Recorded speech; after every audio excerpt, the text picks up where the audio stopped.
এই স্বৈরাচারী সরকার আওয়ামী লীগ সরকারের পতনের মূল কারণ হচ্ছে মাজলুমের আত্মচিৎকার, মাজলুমের বদদোয়া, মাজলুমের আর্তনাদ।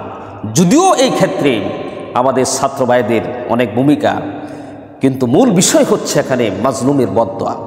কারণ এই আওয়ামী লীগ সরকার, এই স্বৈরাচারী ফ্যাসিবাদী সরকার কত মানুষের উপর সে জুলুম অত্যাচার করেছে, কত মায়ের বুক সে খালি করেছে, কত ভাইকে বোন হারা, বোনকে ভাই হারা, কত স্বামীকে স্ত্রী হারা, স্ত্রীকে স্বামী হারা করেছে, কত মানুষের উপর সে জুলুম অত্যাচার করেছে।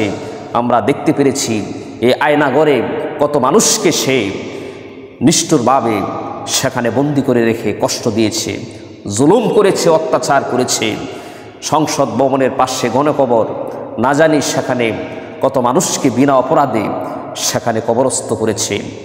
1909 সালে পিলখানার যে ঘটনা, সেখানে কত বিডিআরদেরকে সে নিজের ক্ষমতা টিকিয়ে রাখার জন্য এই বাংলাদেশে নিজের একগুয়ামি বাকশাল প্রতিষ্ঠার জন্য কত বিডিআরদেরকে সে নির্মমভাবে এই পেটুয়া বাহিনী, এই স্বৈরাচারী বাহিনী আওয়ামী লীগ সরকার সে হত্যা করেছে।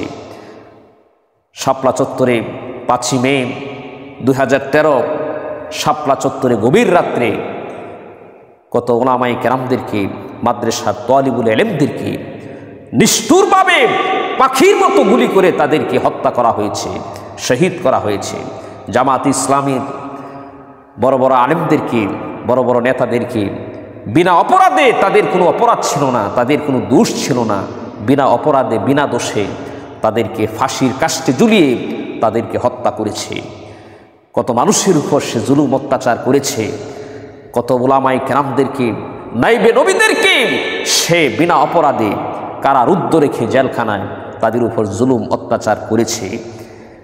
এই 2024 সালে বৈষম্য বিরোধী ছাত্র আন্দোলনে কত ছাত্র ভাইদেরকে সে হত্যা করেছে, কত সাধারণ আফম জনতাকে এই পেটুয়া বাহিনী আওয়ামী লীগ সরকার, এই ছাত্রলীগ আওয়ামী লীগ সরকারের পেটুয়া বাহিনী নির্মমভাবে গুলি করে তাদেরকে শহীদ করেছে।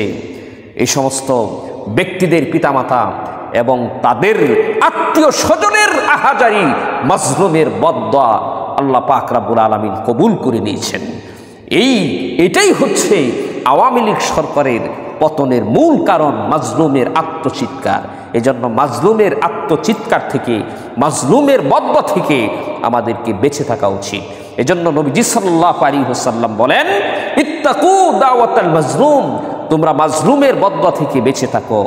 ফা ইন্নাহু লাইসা বাইনাহা ওয়া বাইনাল্লাহি হিজাব, কারণ মাজলুমের বদদোয়া এবং আল্লাহ পাকের মাঝখানে কোনো পর্দা থাকে না, কোনো পার্টিশন থাকে না। আল্লাহ পাক অবশ্যই মাজলুমের বদদোয়াকে মঞ্জুর করে নেন।